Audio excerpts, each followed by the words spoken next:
1, 2, 3, 4. Sleigh bells ring, are you listening? In the lane, snow is glistening. A beautiful sight, but happy tonight, walking in a winter wonderland. Gone away is a bluebird, here to stay, stay, stay is a new bird. Face unafraid, all the plans that we made, we're walking in a winter wonderland. In the meadow we can build a snowman and pretend that he's Parson Brown. He'll say, are you married? We'll say, no man, but you can do the job when you're in town. Later on we'll conspire as we dream by the fire, babe. Face unafraid, all the plans that we made, we're walking in a winter wonderland.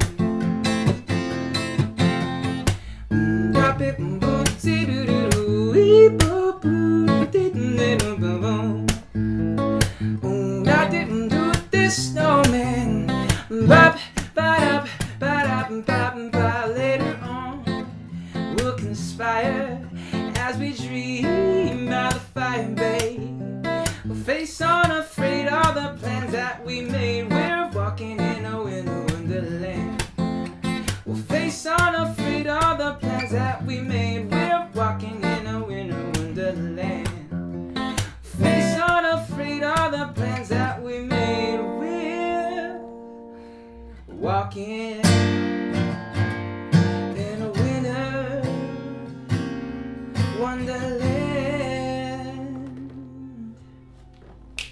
1, 2, 3, 4. I think the earliest memory of my music life is riding in the car with my grandpa and or my lolo, as for the philos.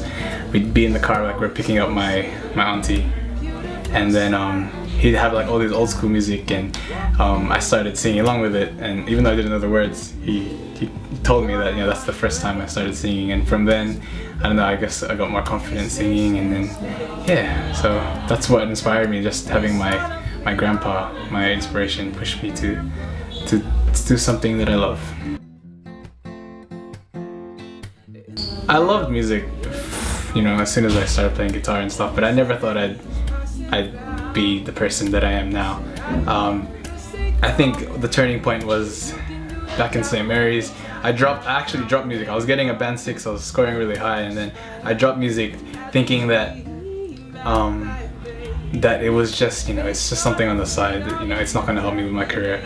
But I was dumb, and then at the talent quest, the teachers persuaded me to rejoin it, and I did, and that was probably one of the greatest decisions I made in my life. And from then on, I just never dropped the guitar again. I realized that, you know, this is something important. I started doing weddings last year. Like early last year, I did my first wedding, I think, and it was pretty scary because I had to do the walk down the aisle song and a couple of things, and so lots of pressure. But you know, that was my first paid gig. It wasn't very much, but I realized, oh yeah, that's pretty cool. And then from then on, I've done, I think, 4 weddings, and each of those times I've enjoyed them, because not only do you meet a couple happily married, but you're a part of it, and you know, they'll always remember you, because they'll watch those DVDs and be like, you know, that guy sang at my wedding. And I don't know, it's very inspiring to me, and I love it.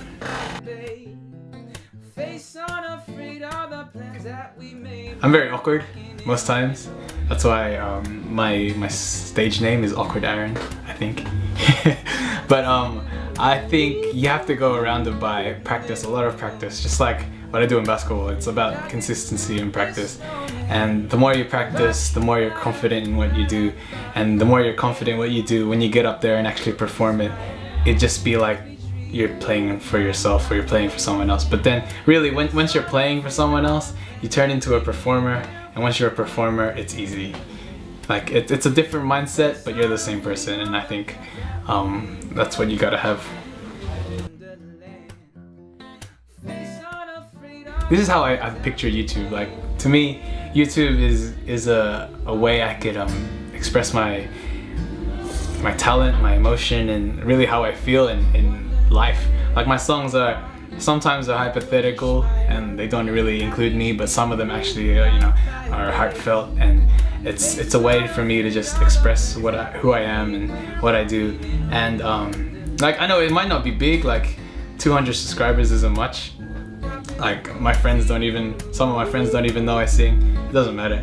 It's the people that, like, around the world, when I get like people from America saying that they love this and they want downloads or this touch their life or something, I just It's 7 o'clock. Cheers me up, because like I never expected something that I wrote this desk happened to touch someone around the other side of the world. The birthplace of Awkward Aaron is when I was asked to do a fundraiser for my friend, and it was fun. Like, I actually took the videos down because it was pretty embarrassing, but they asked me to say a speech because the fundraiser was for raising funds for missions trips and stuff, and then they asked me to talk about missions, and I begged them that please don't make me do this because I'm crap at speeches, but they're like, no, do it. And I just made a fool out of myself. I repeatedly said the same thing over and over again, and it just went really awkward and no one was listening, and I just kept on saying, oh my gosh, I'm so awkward. Yeah, don't do that. To my viewers, I like to say thank you. First, I joke around with my friends saying that, if I did have 50 views, 48 of them were me, but I'm pretty sure one of you guys out there are watching. And I thank you first. Like, I didn't expect anyone to watch this, but I just want to say that, God bless you. Like, you make me continue on in this music thing.